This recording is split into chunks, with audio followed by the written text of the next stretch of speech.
I will begin recording, and then Jacob, if you're happy to do a brief introduction. I know you have co-authors as well. It looks like just you. Presenting. But please introduce yourself and co-authors if you like, and the floor is yours. All right, thank you everyone, and thank you to the organizers of the conference for the opportunity to present. My name is Jake Bustad. I am at Towson University, just north of Baltimore, Maryland. My co-presenter, or I guess co-author, I'll be the one presenting, Sam Clevenger, also from Towson University, is on the call. And then we all had a third co-author, Oliver Rick from Springfield College. This is one aspect of a larger project that we've been working on, so I'm kind of happy to talk about that in the question and answer afterwards, how this fits in with the larger project. But the presentation that I'm going to do today is entitled Outdoor Recreation, COVID-19, and the Post-Anthropause. On March 11th, 2020, the National Basketball Association game between the Utah Jazz and Oklahoma City Thunder was postponed shortly before tip-off, with a PA announcer telling the capacity crowd that the game was being called due to quote-unquote unforeseen circumstances and that everyone should leave the game. Within hours, the NBA announced that the season was suspended and no games would be played for 2 weeks, with other leagues both in the United States and around the world releasing similar info over the following days. Collectively, this wave of postponements, suspensions, and cancellations signaled the impacts of COVID-19 on the global sport industry, an industry that was effectively shut down over a period of 3 days and subsequently disrupted over the past year and counting. The interruption of sport also symbolized a broader mass stoppage of human activity during the early months of the COVID outbreak, in which lockdowns and travel restrictions were implemented at various scales, and people were kept from their normal routines of work and leisure. One effect of this decreased amount of human activity, or anthropause, entailed animals reclaiming environments and habitats, with multiple media reports documenting creatures either returning to areas they had been forced from or encroaching within urban spaces. As the BBC reported in April 2020, quote, animals in urban areas are exploring emptied streets and waterways and delighting human inhabitants along the way. While many of these are not unique sightings, the human restrictions due to the coronavirus pandemic seem to have given animals the confidence to go deeper into our cities and stay for longer. Others are enjoying having nature reserves and parks all to themselves, and some authorities report a boom in wildlife while tourists are away, end quote. Yet while the narrative of nature's alleged healing would continue, the actual anthropause and stoppage of human activity would not. Indeed, in many countries, including the United States, the imperative both within the sport industry and beyond was to get things, quote unquote, back open as soon as possible, moving into the summer of 2020. Given that guidelines for COVID most often focused on limiting crowds and physical distancing in indoor spaces, the months that have followed the initial shutdown have reflected a seeming rediscovery of outdoor spaces and activities, specifically with regards to recreation and leisure. With the ongoing reopening of the sport, recreation, and tourism industries, there is thus a need to understand the impact of this renewed human activity on animals and their temporarily reclaimed environments. In this presentation, we therefore focus on a proposed second phase of the COVID crisis, a post-anthropause, in which increased human participation in forms of outdoor recreation and leisure have re-demonstrated the ecological impacts of human activity. In short, as humans sought refuge and adventure in outdoor spaces during the prolonged pandemic, they also exhibited renewed forms of environmental disturbance and damage, including the redisplacement of animals within national and state parks, and the enactment of policies aimed at making public lands and outdoor spaces available for resource production and extraction. Our engagement with nature in the post-anthropause and the animals that inhabit these spaces therefore provokes philosophical and ethical consideration of outdoor recreation and leisure practices as anthropocentric and wedded to the unsustainable productivist dictates of life under contemporary capitalism. At one level, we might recognize that while those that practice forms of outdoor recreation may often be opposed or antagonistic towards policies that destroy the environment in favor of natural resource production, the lifestyle of the modern runner, biker, hiker, or hunter is nonetheless dependent on global capitalist systems that demand continued growth and in turn perpetuate the exploitation of natural spaces as resources necessary to fuel, sometimes literally, the different forms of this growth. Following McCullough, outdoor recreation thus poses specific challenges to the protection and preservation of the environment.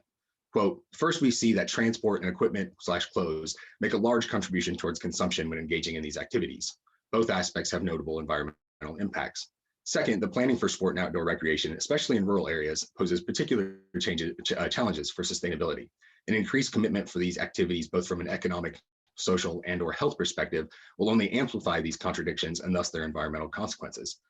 Third, the skewed social distribution of these activities has health and social implications, but also affects the composition of activities and thereby the environmental impacts. For instance, an ambition to increase sporting activities in nature among immigrants living in urban areas would require better facilitation.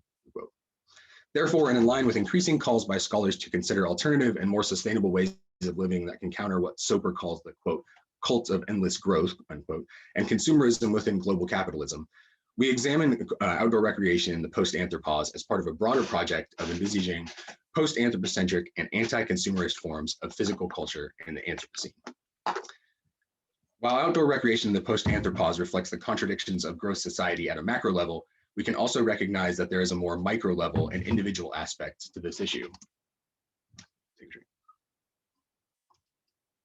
In this mode, we can link the increased popularity of recreational practices with the imperative of personal productivity that is at the core of what Hahn terms our, quote, burnout society, a society in which the individual is no longer externally compelled towards being productive in the appropriate manners, but instead is internally driven toward auto-exploitation through the achievement and the, quote unquote, project of the self. Hahn compares the human subject of the burnout society with that of Foucault's disciplinary society, explaining that, quote, burnout represents the pathological consequence of voluntary self-exploitation. Industrial disciplinary society relied on unchanging identity, whereas post-industrial achievement society requires a flexible person to heighten production. The late modern achievement subject is subject to no one. It positivizes itself. Indeed, it liberates itself into a project. Achievement society is the society of self-exploitation. Hahn's argument suggests that if the Anthropause provided a moment of reflection, our only available reaction to this moment was to quickly find other areas of personal productivity, devoting our energies toward activities that fit with the logic of the self as project. Indeed, a critical reflection on many forms of recreation would demonstrate how these activities often lend themselves to this ongoing project of the objectified self, as we seek out new trails to conquer or faster PR times to record.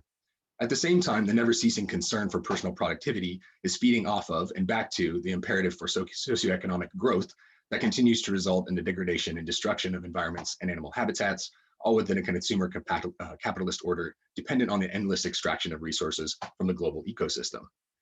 Through the lens of Hahn's burnout society, the 2020 Anthropause thus appears as a fleeting exposure of the resilience of animals and environments in contexts of reduced human presence. The April 2020 BBC report highlighted various examples of animals moving in traditionally human-centered spaces, from dolphins and shipping channels in the Bosphorus to wild hogs in the streets of Haifa, Israel, and cougars prowling in neighborhoods in Santiago, Chile, while also highlighting the benefits of decreased human activity within national parks for pink flamingos in Albania and dugong or sea cows in Thailand. This general theme of nature thriving sans humans was evident across media and social media, where the usual mix of fact and fiction resulted in both real and false stories. For example, the dolphins spotted in the canals of Venice were proved to be fake. Most often, these animal examples were also connected with other markers of humanity's lessened impact on the environment, such as the heightened visibility of the Himalayan mountain peaks in Indian cities due to the decreased air pollution. Taken together, these stories came to reflect a particular narrative that suggested an unintended but seemingly positive byproduct of the COVID shutdown, wherein humans stopping their normal routines revealed what nature would or could be without us around. As expected, this narrative was eventually articulated via meme, where the message, quote, nature is healing, we are the virus, unquote, became a sardonic expression of our celebration of nature's supposed revival. So you can see in this example, the lime scooters returning to the rivers. In contrast to the reduced presence of humans in many cities during the lockdown phase of many nations' response to COVID, the summer of 2020 witnessed a dramatic increase in visitors to outdoor spaces, including national and state parks. RV and camper sales surged during this period, along with campsite reservations at many parks across the country. The U.S. National Park Service stated that over 237 million people visited national parks in 2020, a 28% decrease from the previous year, but with a corresponding 26% decrease in visitor hours, including many parks that were temporarily closed during the early COVID shutdown. Despite these measures, 15 parks set a new recreation visitation record in 2020, including 5 parks that had set a record in 2019. More specifically, the increased concentration of visitors in the summer months meant that several parks were experiencing higher than usual levels of litter, vandalism, and overcrowding. As Time magazine reported, quote, national parks are getting trashed by COVID-19. Quote, many of these spaces supposed to be untouched swaths of time-proof wilderness have been overrun by first-time visitors seeking refuge from quarantine, joblessness, or the inability to take far-flung vacations, end quote. An article on increased traffic in Zion National Park in Utah and Grand Canyon National Park in Arizona cited trail and campground closures due to overcrowding and the myriad problems associated with human activity in these spaces. According to a Park Service staff member, quote, they're dealing with vandalism, they're dealing with out-of-bounds camping, People are stealing toilet paper and ripping hand sanitizers off the wall. And if you don't have the vault toilets open, then people are taking a poop right next to the toilet, end quote. These trends also reflected within, were also reflected within state and regional parks, with some states recording much higher numbers of park visitors. The Maryland Department of Natural Resources reported a 45% increase in state park visitors compared to 2019, with attendance surpassing the annual record in September of 2020. The number of capacity closures when a park has reached full capacity, reaching 260 in 2020 in comparison to 80 in 2019. As one example of this increase, Maryland's Assateague Island National Seashore, home to the island's famous wild horses, saw 500,000 visitors in June 2020, with the previous monthly record being 170,000. The park then saw nearly 500,000 visitors in both July and in August, breaking records for those months as well. As a result, the OSV, or over the sand vehicle zone in the park, typically reached capacity by 6 a.m. on weekends, and the wait time to access the zone could exceed 3 hours, with traffic to enter the park on weekends also sometimes backed up about 3 miles. These examples demonstrate that any unintended benefits of the Anthropause might be best understood as limited and temporary, and that humans emerged from the shutdown with seemingly more energy and attention toward outdoor recreation and leisure than ever before, and attendance at national and state parks and sales of RVs are only 2 aspects of this dimension of the post-Anthropause.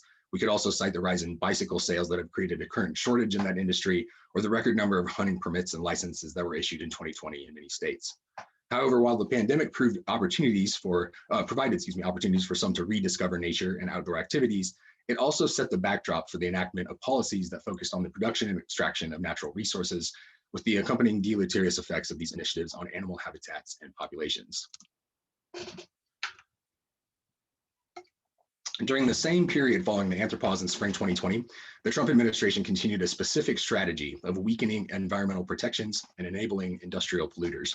As Holden explains, quote, during the COVID-19 lockdown, U.S. federal agencies eased fuel efficiency standards for new cars, froze rules for soot air pollution, proposed to drop review requirements for liquefied natural gas terminals, continued to lease public property to oil and gas companies, sought to speed up permitting for offshore fish farms, and advanced a proposal on mercury pollution from power plants that could make it easier for the government to conclude regulations are too costly to justify their benefits, end quote.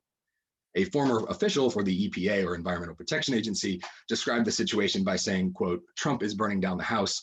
We're in a period of massive biodiversity loss and increasing chemical and toxic burdens on individuals, and the EPA is not responding to the crises at hand. Since taking office in January, the Biden administration has moved to reverse or remove many of these policies as part of an quote unquote uphill battle to restore the EPA as a credible and effective federal agency involved in actual environmental protection. In our analysis, these dimensions of what we are calling the post-Anthropause, the increase in human activity, specifically in regard to outdoor recreation and leisure, and the simultaneous removal or substitution of environmental protection policies demonstrate the renewed ecological impacts of humanity during the pandemic and serve to complicate and problematize the celebratory narratives of nature's apparent revival during lockdown. Moreover, we assert that consideration for the post-Anthropause begets questions regarding the relationship between sport, physical activity, and the twin logics of growth as a socioeconomic rationale and productivity as a measure of individual status and value within contemporary capitalism. These logics were perhaps temporarily troubled by the onset of a global pandemic that shut down the world and the global sport industry. Yet this stoppage was indeed only a pause, and the world that shut down was only the human one. We shared posts of the dolphins and dugongs that symbolized our pause, while at the same time joining crowds that flocked to mountains, beaches, rivers, and outdoor spaces. And we took up old and new recreational and leisure practices in those spaces, running and biking and hunting and hiking, and often with the material support of well-timed Amazon packages. In closing, we would emphasize that our analysis of the post-Anthropause seeks to provide a critical examination of the impacts of human activity during the COVID pandemic and simultaneously addresses broader ethical aspects of our engagement with nature and animals via outdoor recreation. In any case, we aim to draw attention to our conceptualization of the post-Anthropause as a counter-narrative to the revival of nature during lockdown and as a framework for understanding the relationship between animals, environments, our societies, and ourselves. Thanks. Thanks, Jake. Well, Jake and Sam and Oliver. We can open the floor for questions. If anyone has any.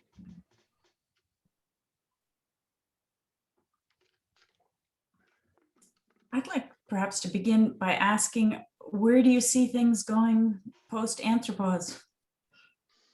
With the project, or in terms of outdoor recreation and consumerism, I guess? with both. I think that our next step is to try and obviously think about how this relates to some of the other ways that we've taken on COVID and the sport industry. This is actually an extension of an earlier discussion that we had in the context of kind of that initial lockdown, where we tried to point out, this was in a different piece, that there were really no alternatives to coming back to sport as we knew it. So within that kind of context of the sport industry, professional and elite sport, that there was no kind of alternative other than to get the games going again. And really kind of in the same fashion, maybe even more towards a more corporatized side, if you think about the lack of fans, et cetera. So on that side, we kind of thought about how that relates to, again, professional, elite sport, the sports maybe we watch more than actually go out and engage in at that level. And so then we started to think about, especially over the summer months, that actually there'd been kind of a transformation or change in terms of how everyday people engage in physical activity, specifically in the outdoors. And so when I said those couple lines of we went to the mountains, et cetera, that was actually more the three of us had those conversations about how our own experiences had kind of demonstrated that for us, we'd seen this kind of rise in the number of people visiting parks, whether it was local parks or even state or national parks that are very famous. And so trying to kind of complicate that, right, and bring that question back around instead of just acknowledging that, as I think a lot of people did, looking at how everyone is celebrating nature, we're going back out into these spaces. There couldn't possibly be anything bad with that. Even though we all recognize that the more that we kind of push that narrative of go out, enjoy nature while you can, more and more people, especially if we think about kind of class dynamics of it, right, that who has access to go to these spaces, et cetera. It was kind of a really interesting point for us. Then the final thing that happened was that kind of towards the end of the summer into the fall, there were more and more of these stories about some of the damage to national parks, the rates of usage for state parks, and the fact that actually I was one of those people that was waiting in line at a state park a couple of times, all drew us, right, again, to kind of thinking about what does this mean and how do we connect this with that kind of earlier discussion, specifically around nature and animals, right, during that kind of Anthropause. And again, kind of the way we all kind of gave ourselves a pat on the back that we got out of the way and let animals do their thing. So I don't know, does that help answer your question or give a little bit more detail? Yeah, it certainly helps answer the question, definitely. Thank you. I suppose we are all waiting with bated breath. You know, that remains to be seen what will happen post-COVID, post-pandemic, in the post-Anthropause. You know, we've just seen such crazy things like a shortage of sunflower seeds because so many people have taken to feeding the birds, you know, and lineups to get into national parks and campground permits getting sold out online within minutes of going on, and crashing systems, and then people reselling their campground permits on secondhand sales places. So this is fascinating. Thank you so much for your presentation. Yeah, appreciate it. Yeah, there's a few things we could even think about more relative close to home, right? The rates of people that are putting up sheds and playhouses for kids, lumber has went up, right? Gardening supplies have really been kind of non-existent. So different ways that people have kind of, again, for us, applied that productivist logic in their lives. And again, that's more of a kind of turning the mirror on ourselves in some ways to kind of think about how we all felt this need to, in the context of online classes and even kind of just shutting down things altogether, fill that time with, you know, productive activities that again helped us kind of realize a better self. So that was something that we kind of saw amongst ourselves and then talking to other people as well. Right. Yeah. Thank you. Jake, you reminded me a comment first, but then a question. Yeah. I don't know if you've ever, this seems like a non sequitur. There's a paper from a guy named Ken Saltman at Penn State called Men with Breasts. That's about bodybuilding. Okay. It's probably the most quotable paper I've ever read. All right.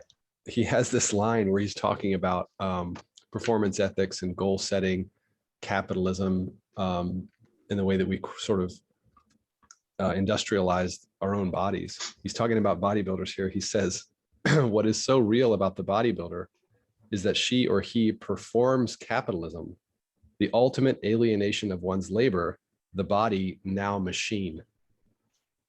Like they've literally made themselves into a machine. Yeah. Almost literally. I couldn't help but think of that when you were mentioning that. Just an interesting passage. But I did, on a more serious note, not that that's not serious. I wonder, is there empirical work from, I guess it would be biologists who would do that work? Because everyone saw the meme you were talking about, right? This meme of like the animals are coming back and the limes are going to the river, which was hilarious.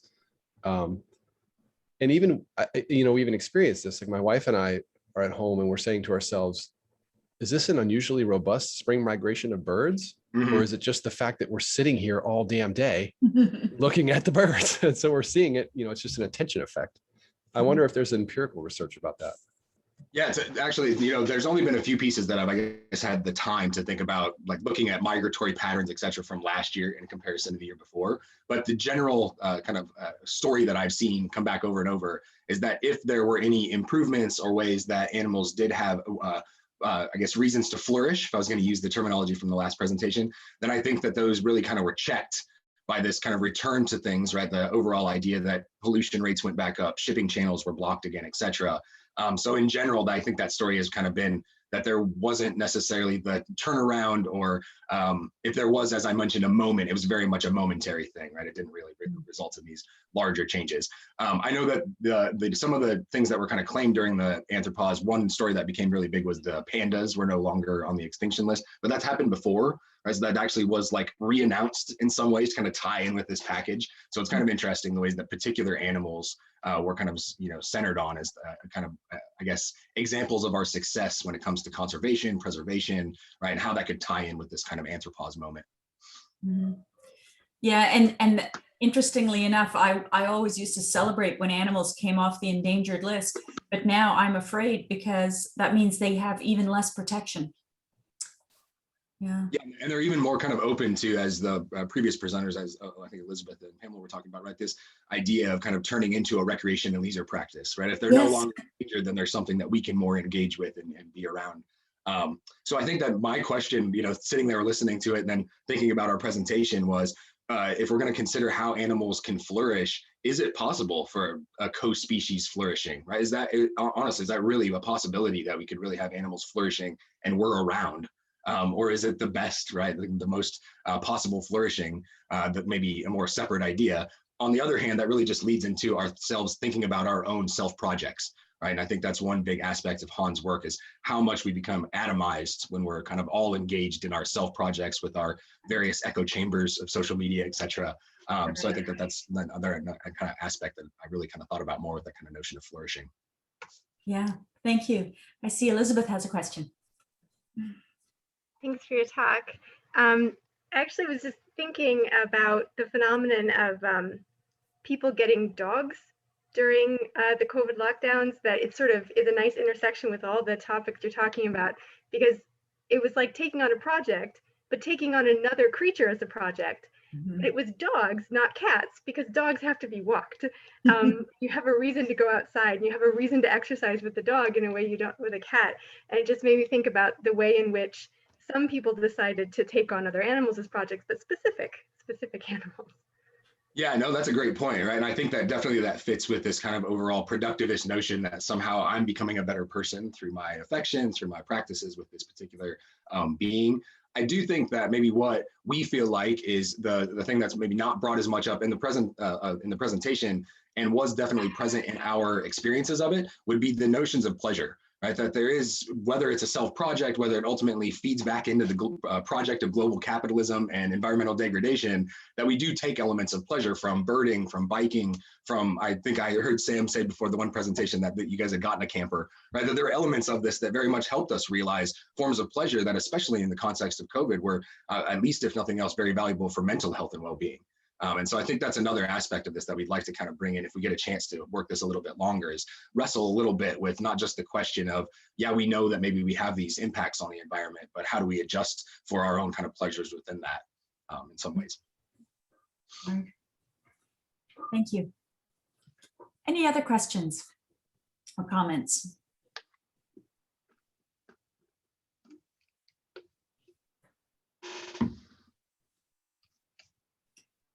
I'm going to ask Dilshad if she would like to say anything here, because she gave a presentation yesterday on the impact of all-terrain vehicles and motorcycles and so on nature. And what we've seen here in our province, at any rate, is those machines are sold out. You can't even get them repaired. Same thing with bicycles. Dilshad, did you want to add anything here?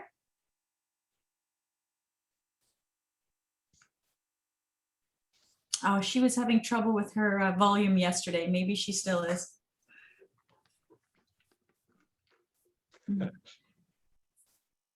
She did comment and say. Oh, right. She I enjoyed see it there. the Yeah. presentation.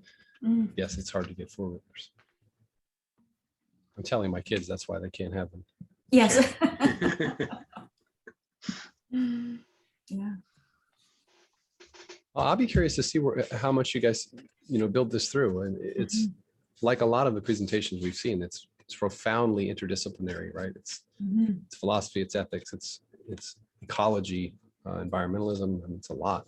Yeah. Yeah, well, actually, since we have just a couple minutes, I was going to say I wasn't really counting on anyone holding me accountable for the abstract. But if you read the abstract for the presentation, we actually kind of were going to frame this in terms of Agamben's state of exception. And I guess since I have time, I have been thinking more and more about whether I should put it in the presentation and address it directly. But for us, there's a couple of things, I guess, that happened. One, obviously, more and more of the experiences that we had over the summer, kind of seeing more of this empirical return or seeming rediscovery of nature by humans in the context of that post-Anthropause period. But we also kind of recognized that for us, when we thought about this as a state of exception earlier, that was more tied to the idea of the Trump administration using COVID as at least a backdrop, if not a giant diversion, to try and push some of these more environmentally not friendly policies forward. So we had kind of used that framework. And interestingly enough, we just had this discussion the other day. I think we submitted this the abstract on January 5th. So at that point, we were still very much in a mode where it wasn't out of the realm of possibility that Trump would still be in office and some of those policies would continue. So some of those things that have just changed, I guess, in more of the empirical sense, drove us, I think, away from focusing on that explicitly, right, as kind of the main part of this presentation and this part of the project, and instead kind of shelving that, to be honest, and saying that I think we've kind of moved past that moment. It didn't fit in the same way that we thought that it might, or that it had in a previous moment. So I don't think anybody probably noticed that, but I just wanted to throw that out there too. Thanks.